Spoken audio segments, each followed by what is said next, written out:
Otep, cher Kamit, aujourd'hui je vais parler avec vous des dangers de la sorcellerie.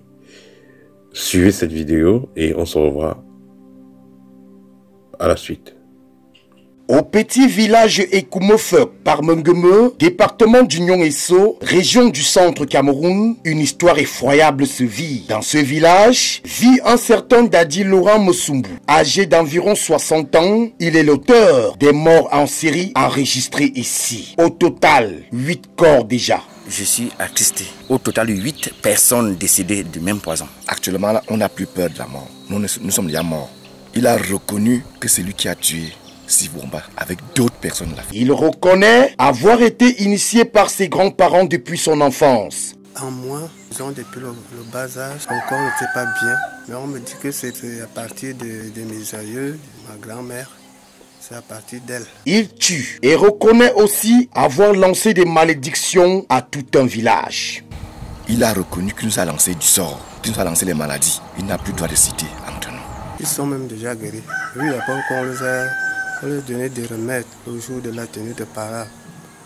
Ils sont déjà guéris puisqu'il y avait au moins 4 patriarches et de bons guérisseurs. Ils ont pris de la peine à les soigner. C'est lors de son dernier forfait perpétré sur Sieur Cyril Bomba, ingénieur en Chine de regrettée mémoire, que le secret sera dévoilé. Monsieur Cyril Bomba, qui est mort, a supplié Sumbu Dadi de le soigner. Il est rentré de la Chine lors d'une assise familiale et il a demandé à Mosumbu en face pourquoi il a empoisonné. Mais Mosumbu a refusé de le soigner. Oui, Mosumbu disait qu'il avait la posologie pour le soigner.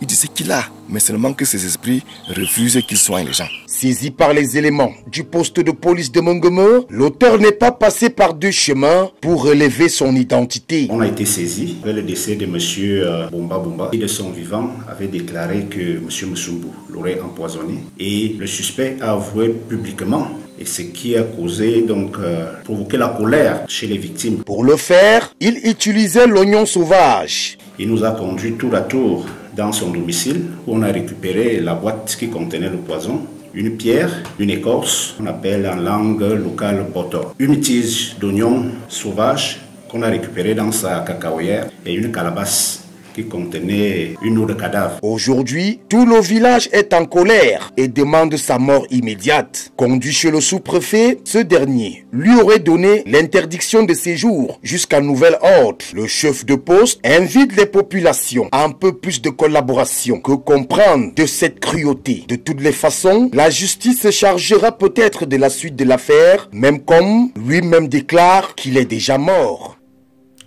Alors, il s'agit d'un homme assez âgé, comme vous avez vu dans la vidéo, ça se passe au Cameroun. Il est accusé d'avoir tué plusieurs personnes par la sorcellerie et empoisonnement et autres. Il faut noter que les empoisonnements de sorcellerie et les empoisonnements physiques se passent presque de la même façon. On peut vous faire manger quelque chose physiquement, et alors que ça a été préparé mystiquement. Comme on peut vous faire manger les choses mystiquement et ça ajoute sur vous physiquement. Dans tous les cas, c'est de la sorcellerie. Alors, il faudra noter que c'est pas tout pouvoir ancestral qu'il faut récupérer. Vous avez dit, vous retournez dans la spiritualité kamite, disons négro-africaine, parce que je n'ai même pas dit kamite, parce que la spiritualité kamite est uniquement matique. Voilà, vous retrouvez dans la spiritualité négro-africaine et vous voulez donc hériter des pouvoirs de vos grands-parents. C'est bien beau. Mais il faut comprendre que les temps changent. Les alliances qui étaient importantes à l'époque ne vont plus vraiment être importantes maintenant. Quelqu'un, on va dire un patriarche à l'époque, il avait une douzaine de femmes, il avait des terrains, il avait beaucoup de biens. Et il gérait ses employés, il les contrôlait. Et pour avoir un meilleur contrôle, à un moment donné, peut-être on l'a conseillé d'entrer dans une conférence où on l'a donné un totem de hibou par exemple. Ce totem de hibou va lui permettre d'agir comme une caméra. Avec ce totem de hibou, il pourra voir tout ce qui se passe. Mais dans les temps modernes, vous pouvez avoir une caméra physique. Vous allez chercher un électricien, on installe une caméra chez vous. Vous allez contrôler votre entreprise. Certaines personnes, vous devez chercher des gris-gris ou des totems qui vont les permettre de disparaître en cas d'accident. Mais on a vu, avec le temps, certaines personnes ont même réussi à disparaître en cas d'accident, mais elles sont toujours mortes. Donc, certains pouvoirs ne nécessitent pas d'être réactivés. Vous avez donc, vous faites donc partie d'une lignée où il y a certains pouvoirs. On dit vous êtes le successeur. Avant d'accepter d'être le successeur, avant d'accepter de porter ce panier traditionnel-là, prenez le temps d'observer. Ceux qui ont fait ça depuis des années, est-ce qu'ils sont heureux? Les oncles qui ont ces pouvoirs-là, est-ce qu'ils sont heureux? Est-ce que lui et sa femme, ça va? Est-ce que ses enfants sont bien? Est-ce qu'ils sont normaux? Est-ce qu'ils vont à l'école? Est-ce qu'ils travaillent? Est-ce qu'ils sont mariés?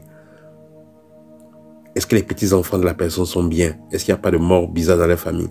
Prenez le temps d'observer bien avant de vous engager dans certains rites. Alors vous décidez de prendre certains pouvoirs parce que vous allez prendre un pouvoir et ça vous détruit totalement. Donc ce monsieur dit oui, il a ses pouvoirs, il a tué des personnes et il a son voilà, il a son neveu là qui sortait de Chine, qui vient et demande à être aidé et il refuse d'aider. Et si vous voyez aussi que le jeune homme il était en Chine, donc la sorcellerie ne connaît pas la distance. Il vient en Afrique et le vieillard refuse de l'aider. Il dit que ces esprits ne sont pas là pour faire le bien. Que ces esprits ont refusé en fait. Donc ce pouvoir-là, ça ne sert à rien. Et c'est ce type de pouvoir qui fait que voilà, les gens vont passer le temps à s'entretuer ou à tuer les autres, alors qu'ils pouvaient, si le pouvoir spirituel qu'ils avaient hérité était matique, ils allaient plutôt l'utiliser pour transformer leurs conditions de vie, pour que les enfants soient plus intelligents, pour que les enfants aient assez de chances d'aller au boulot, disons dans le travail, dans la vie active.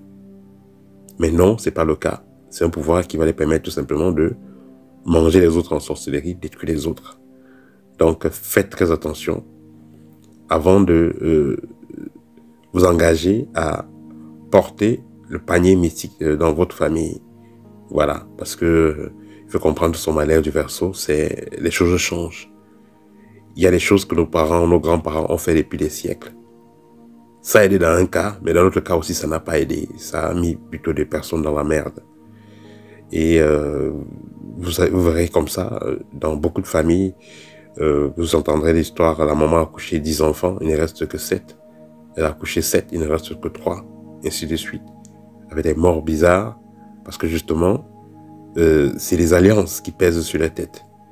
Et vous n'êtes pas obligé d'accepter d'être héritier d'un parent quelconque si vous n'êtes pas convaincu que ce parent-là est dans la matte et que ces esprits-là ne vont pas détruire votre vie.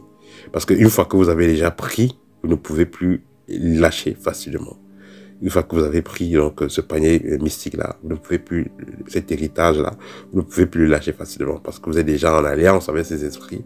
Et c'est ces esprits qui vont maintenant vous imposer ce qu'il faut faire. Et la plupart des cas, c'était les esprits iséphétiques. Parce que si c'est un esprit de mat, un esprit de lumière, il va vous aider à guérir, il va vous aider à reconforter, il va vous aider à apporter la lumière dans la vie des personnes. Mais un esprit qui va plutôt uniquement vous servir à détruire les personnes, les rendre malades, bloquer et tout ça, c'est un esprit de malédiction, c'est un esprit qui ne sert à rien. Voilà, donc refusez avec la plus forte énergie toute forme d'héritage que vous ne comprenez pas. Prenez le temps d'étudier cela.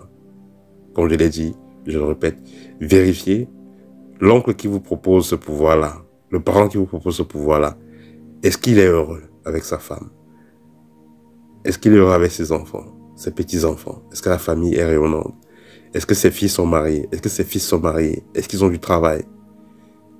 Si tout est bien, voilà, vous pouvez avancer. Mais si lui-même déjà ses enfants ne sont pas mariés, parce que la plupart de ces sorciers-là qui ont fait ce type d'alliance, c'est eux qui sont premiers à bloquer leurs filles, qui pourraient les filles ne se marient pas. C'est eux qui sont les premiers à bloquer leurs fils pour qu'ils n'aient pas le travail. C'est eux qui sont les premiers à créer des, des décès bizarres dans leur propre famille. Donc si quelqu'un lui-même n'a pu rien faire de positif, malgré toute sa sorcellerie et tous ses pouvoirs entre guillemets, ça veut dire que vous n'avez rien à traiter avec ce type de personnes-là. Gardez juste les contacts chaleureux, fraternels, humains, Mais en ce qui concerne tout ce qui est mystique et spirituel, ne traitez rien avec ces personnes, n'acceptez rien, aucun héritage. Voilà, c'était tout pour aujourd'hui. N'hésitez pas à me contacter si vous avez besoin d'une consultation ou de l'un de mes livres libres à les revenir ou guides pratiques. Au TEP et à très bientôt.